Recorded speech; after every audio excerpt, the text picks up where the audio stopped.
À tous, moi je suis Meryl Kayada, je suis docteur en psychologie et actuellement postdoctorante à l'Université de Montréal, sous la supervision de Tania Lebon qui parlera ensuite.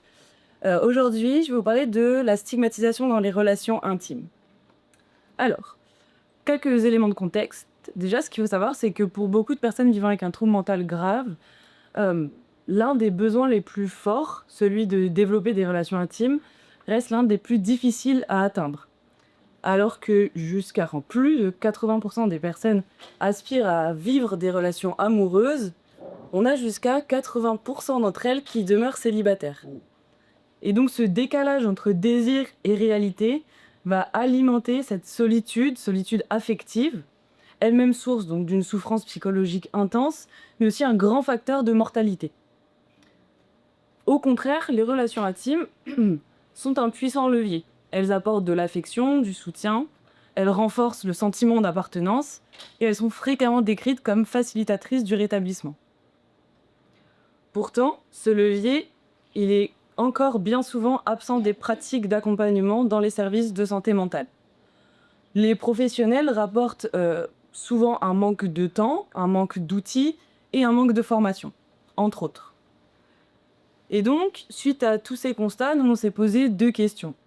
Déjà, pourquoi les personnes vivant avec un trouble mental grave sont-elles exclues de la possibilité d'aimer ou d'être aimées? Mais aussi, pourquoi ce levier, pourquoi les relations intimes, elles sont toujours négligées dans les soins? Et donc, nos études, elles ont permis de mettre en évidence un facteur important, c'est la stigmatisation. Donc, dans cette présentation, je vais vous présenter deux études qui vont nous aider un peu à comprendre comment la stigmatisation, elle vient se traduire dans les relations intimes. La première étude, elle porte sur la stigmatisation publique, donc celle qui provient de la société, à l'encontre des groupes stigmatisés. Encore une fois, quelques éléments de contexte. Il faut savoir que plus d'un tiers des personnes qui vivent avec une schizophrénie ont déjà vécu de la discrimination dans leurs relations intimes, et donc jusqu'à 60% anticipent une telle discrimination. En conséquent, à peu près la moitié d'entre elles décrivent la stigmatisation et la discrimination comme un frein au développement des relations intimes. Et donc, pour comprendre et agir en fait sur cette discrimination, c'est fondamental de s'intéresser aux stéréotypes. Pourquoi ? Parce qu'en fait, on sait que les stéréotypes, c'est quand même la base, la source de la discrimination. En tout cas, les croyances stéréotypées prédisent les comportements discriminatoires. Donc nous, on s'est posé la question suivante. Quels stéréotypes entourent les relations intimes des personnes vivant avec une schizophrénie et dans quelle mesure ils sont partagés par le grand public, les étudiants en santé et les professionnels de santé. Pour répondre à cette question, on a mené une étude participative en collaboration avec les membres du Clubhouse de Bordeaux, qui est une association gérée par des personnes concernées par un trouble psychique. Alors, en fait, ces collaborateurs-là ont pu identifier 9 stéréotypes concernant leur propre relation intime. C'est ce qu'on appelle les stéréotypes perçus, donc perçus par les personnes concernées elles-mêmes. À partir de ces 9 stéréotypes, on a créé un questionnaire. Ce questionnaire, on l'a diffusé donc auprès de nos 3 groupes, la population générale, les étudiants en santé et les professionnels de santé, pour tout simplement vérifier si ces 3 groupes-là adhéraient effectivement aux 9 stéréotypes perçus par les personnes concernées. Bon, je vais vous présenter les résultats, ce sera peut-être plus clair. Cette étude, elle indique que les personnes vivant avec une schizophrénie sont perçues comme incapables d'avoir des relations intimes de bonne qualité, comme incapables de mener à bien des projets de couple, incapables de maîtriser leurs émotions envers leur partenaire, de prendre des décisions quant à leurs relations intimes. D'ailleurs, elles n'auraient pas besoin de relations intimes. Leurs relations intimes auraient des conséquences négatives sur leur santé mentale. Elles ne seraient pas attirantes, voire dangereuses pour leur partenaire. Pour aller encore plus loin, les résultats de cette étude ont montré que ces stéréotypes-là, ils sont partagés par la population générale, c'est sûr, par les étudiants en santé, mais aussi, leur grande majorité, par les professionnels de l'accompagnement. Donc, toute cette étude, c'était pour vous montrer que les personnes qui vivent avec un trouble psychique comme la schizophrénie, elles sont confrontées à de nombreux stéréotypes dans leur vie intime. Et ces stéréotypes-là, ils peuvent donc contribuer au rejet par les potentiels partenaires qui sont dans la population générale. Ils peuvent contribuer aussi à l'absence ou à l'insuffisance ou l'inadéquation de l'accompagnement par les professionnels de santé mentale. Et ils peuvent contribuer donc à l'autostigmatisation. Et c'est donc maintenant que je vais vous parler d'autostigmatisation. J'avais pas vraiment compris que c'était focalisé autostigmatisation aujourd'hui. J'ai mal lu. Donc, vous savez donc ce que c'est l'autostigmatisation. Ok. Et en fait, ce qu'on voit beaucoup dans la littérature et auprès des personnes qu'on accompagne, c'est que ces dernières, elles vont fréquemment se décrire comme des mauvais partenaires, comme indignes d'être aimées ou comme des personnes indésirables. Donc tout ça, ça suggère que finalement, les stéréotypes publics que je viens de vous présenter là, ils sont internalisés par les personnes concernées par un trouble psychique. Donc, qu'elles s'autostigmatisent dans ce domaine-là. Autre chose qu'on peut remarquer assez fréquemment, c'est qu'elles finissent par renoncer à éviter même ce domaine de la vie, renoncer aux relations amoureuses. Et c'est ce qu'on parlait tout à l'heure comme l'effet white ray, à quoi vont chercher l'amour, puisque de toute façon je ne le mérite pas, je suis indésirable, etc. etc. Donc tous ces éléments, ils nous amènent à penser qu'il existe une auto-stigmatisation très spécifique aux relations intimes, mais on n'avait pas d'outils pour l'évaluer, donc on l'a développé en collaboration avec des personnes vivant avec un trouble psychique. Et donc je vais vous le présenter très rapidement. Mais voilà, c'est pour vous dire qu'il existe et que vous pouvez nous contacter pour l'obtenir. Donc c'est une échelle en 27 items qui comprend des items allant de 1 à 10, c'est-à-dire d'une représentation positive de soi à une représentation très stigmatisée de soi ou des relations intimes. Il y a 4 dimensions. Une dimension de stabilité perçue avec des items comme je suis pas du tout tout à fait capable de tenir mes engagements dans mes relations. Une dimension plutôt liée à l'attractivité, à l'image de soi. Je suis indésirable pour plaire à un partenaire. Une dimension liée aux conséquences du dévoilement. Mon partenaire me quittera si je lui dévoile mon trouble. Et enfin, une dimension liée à la perception de l'intimité. De toute façon, les relations intimes ne me font pas de bien, pourraient nuire à mon rétablissement, etc. etc. Bref, pour conclure, ces études, elles nous amènent à un constat important, c'est que la stigmatisation, elle prive les personnes vivant avec un trouble mental d'un rôle social qui est très valorisé par ces dernières, donc celui de partenaire amoureux, et que être aimé fait partie intégrante de la pleine humanité de chacun. Donc dans ce contexte, là je bug. Il est important de développer et surtout d'implémenter des solutions concrètes pour lutter contre les effets de la stigmatisation. Et c'est Tania qui va vous parler de cet élément aussi. Merci. On enchaîne, toujours dans le même thème.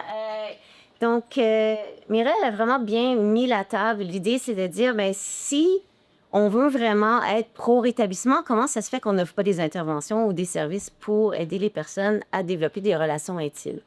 Le fait de ne pas l'offrir en soi est stigmatisant. On envoie le message, vous n'en avez pas de besoin. Mieux, on ne veut pas que vous en ayez des relations. Donc, nous, ça fait une dizaine d'années. Donc là, ici, je présente deux de mes étudiants là, qui ont travaillé sur une partie des données que je vais vous présenter. Justin et Brianna, ainsi que tous les différents collaborateurs de cette étude. Mireille a déjà un peu mis en contexte, on parle beaucoup de solitude, mais pourquoi est-ce qu'on accepte qu'un jeune, parce qu'il a un trouble psychotique, que c'est correct qu'il soit seul? Pourquoi est-ce qu'on accepte que les personnes... Vous savez, il y a 20 ans, on disait « Ah ouais, personne ne peut pas travailler, c'est trop stressant. » Aujourd'hui, on voit très bien que c'est pas vrai et que toute personne peut travailler. Pourquoi est-ce qu'on accepte que les personnes soient seules alors que la plupart veulent avoir une relation amoureuse et qu'une relation amoureuse, bien, oui, ça peut présenter des défis, mais ça peut aussi être un outil du rétablissement. Comme je mentionnais, ça fait quand même une dizaine d'années que mon équipe, on travaille sur cette thématique-là. Et donc, pour en venir à développer une intervention, on a vraiment voulu étudier c'est quoi les défis, c'est quoi les enjeux de manière qualitative et quantitative, travailler avec des personnes concernées. On a fait des focus groups, des entrevues individuelles. On a aussi travaillé avec les équipes traitantes. Et on a fait plusieurs études, des études pilotes de faisabilité, puis éventuellement d'efficacité. Qu'est-ce que la dernière étude, je vais présenter les résultats brièvement. On en a un autre qui est en cours, là, mais une des études, c'était des jeunes qui ont participé au groupe.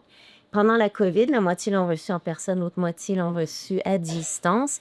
Et on a aussi eu un entretien qualitatif bref. Et c'est un devis intra-sujet. Ça veut dire quoi? Ça veut dire qu'on n'a pas randomisé à quelqu'un qui ne recevait rien. Donc, toute personne avait accès à l'intervention. Qu'est-ce qu'on propose? Et donc, ça, tous les thèmes proposés, c'est vraiment à partir de ce que les personnes voulaient. OK, c'est pas nous qui arrivons pour... tu sais, des fois, j'évalue des articles, puis je dis, ouais, les problèmes de sexualité. Mais en fait, c'est les gens qui ont mentionné, c'est pas tant des problèmes de sexualité, mais ils voulaient mieux comprendre comment draguer, reconnaître que l'autre personne est intéressée à eux. Ils voulaient aussi mieux savoir à quel moment ils peuvent déterminer s'ils sont prêts ou non à être en relation. Qu'est-ce qu'une relation peut leur apporter? C'est quoi les risques qu'ils pourraient rencontrer? Littéralement des stratégies concrètes par moment. Donc, il y avait un aspect qui est habileté, disons, habileté sociale. Il y avait aussi des enjeux qui disaient plus au niveau de la cognition sociale, c'est-à-dire comment je fais pour savoir si moi, je suis amoureux, comment je fais pour reconnaître mes propriétés internes, mais comment je fais pour deviner l'autre, qu'est-ce qu'elle veut dire. Quand la personne me dit « Ah, j'ai mal au cou », elle a-tu vraiment mal au cou? Elle aimerait ça que je lui donne un petit massage. Donc, il y a beaucoup de ces enjeux-là d'essayer de comprendre la théorie de l'esprit, mais aussi la résolution de problèmes, la résolution de conflits, reconnaître mes propres craintes au niveau de l'attachement. Il y a plusieurs personnes qui ont des histoires de vie parfois pas faciles, les traumatismes. Comment est-ce que j'en parle dans ma relation? Comment est-ce que je gère mes difficultés d'attachement? On a beaucoup, un peu comme la présentation plus tôt aussi, il y a beaucoup des éléments de thérapie cognitive comportementale qui sont intégrés et des aspects psychoéducatifs par rapport au consentement, par rapport à la sexualité, au désir, des fois le faible désir, puis bon, ben, comment gérer aussi la vie de couple à plus long terme et bon, les différences aussi avec la pornographie, etc. Donc, toutes ces sessions-là, c'est 12 sessions au total. L'étude qu'on a fait, bon, à ce moment-là, c'était 4 temps de mesure. L'étude qu'on a en cours présentement, il y en a plus, ça, c'est 9 temps de mesure. Et donc, avant l'intervention, on prenait les mesures sur plus 2 mois d'intervalle et pendant l'intervention, à chaque mois, puis suite à l'intervention aussi pendant 2 ou 4 mois. Et ce qu'on retrouve, c'était le nombre de dates, c'est-à-dire les rendez-vous amoureux. Ça, c'est les relations. Donc, 1 mois ou 2 mois avant le groupe, il y avait personne qui avait une relation amoureuse. Il y avait une personne juste avant. Et après, bon, c'est monté à 3. Puis le nombre de dates, ça fluctuait dans le temps. Mais on voit que ça s'améliore avec le temps. Les gens se sentent plus à l'aise, malgré la COVID, à aller en date. Qu'est-ce qu'on a trouvé comme effet? Mais évidemment, rencontrer quelqu'un, il y a une partie qui est du hasard. On ne peut pas seulement regarder ça comme outcome, comme résultat. Mais ce qu'on a retrouvé, c'est que les personnes considéraient qu'ils avaient plus de ressources, se sentaient plus aptes, moins d'auto-stigmatisation par rapport à leur capacité d'être en relation amoureuse, beaucoup moins aussi, et se sont améliorés au niveau de la théorie de l'esprit, se sont améliorés au niveau de leurs symptômes généraux et les symptômes négatifs. D'être dans un groupe, d'apprendre ces habiletés-là, c'est vraiment bon pour les symptômes négatifs, puis le sentiment d'appartenance. Et puis, de manière générale, on a vu plus de comportements prosociaux. Et donc, l'état d'effet était quand même selon ici, certaines grandes, certaines moyennes. Qu'est-ce que ça nous dit? Ben, ça nous dit que l'intervention semble vraiment donner des améliorations intéressantes. Le programme, ça y est, je me suis mis un time, peut emmener les comportements qui sont positifs, qui sont directement liés à des comportements amoureux. Et puis, on a eu des résultats similaires, que ce soit en ligne pendant la COVID ou pas. Puis, ben, présentement, ça, c'était qu'avec des jeunes hommes qui étaient hétérosexuels. Là, présentement, on a une étude à plus grande échelle avec des personnes de tout genre, toute orientation sexuelle et dans différentes provinces canadiennes. Et donc, ce que je voulais juste dire, c'est que c'est possible, en intervenant sur les relations amoureuses, ben, d'avoir un impact sur, oui, les relations, mais aussi sur l'autostigmatisation. Et tant qu'à parler d'amour, je vais parler laisser la place à Eh oui! mon grand chum de Et voilà! quelques années. Allez, Luc, je laisse poursuivre. Alors, je suis très chanceux de travailler avec ces dames, hein. Vous voyez que. Oui, effectivement, mais d'abord, effectivement, quand la maladie arrive, puis la stigmatisation, puis l'autostigmatisation, on vient convaincu qu'on on mérite pas l'amour, puis de toute façon, aucune fille va s'intéresser à moi à cause de la maladie. Puis c'est même arrivé que des filles m'approchaient beaucoup, puis je leur disais, ben, tu sais, on peut pas être ensemble parce que je suis atteint de schizophrénie. Ah, oui, oui, je pensais ça comme ça. Jusqu'au jour où quelqu'un m'a dit, ben, laisse-moi en juger. Tu sais, c'est à moi d'en juger. Puis bon, voilà. Fait qu'on s'est mariés. Mais non, mais très plus sérieusement, aussi, quand j'ai commencé à avoir des relations intimes, puis des relations sexuelles aussi, ça a été pour moi un tremplin ça m'a propulsé vers mon rétablissement vraiment. Puis tu sais, d'abord, c'est bon faire l'amour, on va se le dire, hein, c'est bon, on va dire. Fait que, tu sais, tu veux pas perdre ça. Fait que si tu veux pas perdre ça, mais tu t'arranges pour pas perdre l'autre, tu sais. Fait que tu t'arranges pour que ta santé mentale soit bien, puis tu veux pas que déplaire à l'autre. Puis, tu sais, quand tu veux plaire, ben, tu te m'avoues, puis tu te laves, puis bon, tu sais, c'est tout ça là, qui arrive en ligne de compte. Puis quand je travaillais à l'hôpital psychiatrique ici à Québec, entre autres sur les unités d'admission des troubles psychotiques, quand je rentrais travailler le matin, j'avais un petit line-up. Une fille en français, hein? Non, petit line-up. Ils venaient chercher leur câlin. Des gens qui étaient jamais touchés. Et ils voulaient commencer. Moi, je lui faisais toujours un câlin, un petit hug, hein, puis il s'en allait, puis il était heureux, puis il rentrait sur l'unité avec un grand sourire, puis des fois, quand les infirmières faisaient l'évaluation à la sortie, ils disaient: «Qu'est-ce qui vous a le plus aidé?» «Le câlin du père aidant». Et là, oh mon Dieu, fait que, tu sais, en même temps, je comprends que on n'est pas obligé de câliner tout le monde, là, mais tu sais, faut faire attention à la distance thérapeutique, là. Tu sais, des fois, tu sais, toucher les gens, ben, c'est aussi, dans la relation thérapeutique, ça peut être bénéfique, tu sais. On vous demande pas des frenchies, là, mais tu sais, juste des toucher, ça peut être bon. Puis, anecdote, Tania aussi, ça fait, je crois, 5-6 ans, hein, tu demandes des subventions pour une recherche sur la sexualité puis les troubles graves et c'est toujours refusé. Et comme si les bailleurs de fonds disaient: «Ah! Ouais, ça se peut», tu sais? Mais cette année, on l'a eu, hein? On l'a eu, il a fallu qu'on trouve un nom. Ouais, Fait que, ouais. parce qu'il fallait pas montrer que c'est une intervention. Ça, c'est ça. Puis, aussi, avant, je vais terminer vite, vite, là, on prend des médicaments qui nous donnent des troubles sexuels, autant chez les hommes que chez les femmes. Ouvrez le dialogue, hein, parce que c'est important. Moi, quand j'en parle, dans mes conférences, j'ai toujours un autre line-up pour les gens. «Ah, moi aussi, moi aussi, moi aussi». Puis des fois, dans un couple, tu sais: «Ah, tu me désires plus». «Non, non, c'est pas que je te désire pas, puis il y a des solutions, hein, puis ça veut pas dire d'arrêter la médication, ça veut juste dire qu'on peut trouver d'autres choses, changer de molécule ou, y aller avec la petite pilule bleue, tu sais, hein? Parler de fond. Je parlais de fantasme, oui, parce que le plus gros organe sexuel, c'est le cerveau, vous le savez, donc il faut se stimuler, la littérature érotique aussi, ça m'a aidé à me restimuler sérieusement, là, donc plein de trucs comme ça. Voilà, merci, puis on va répondre à vos questions.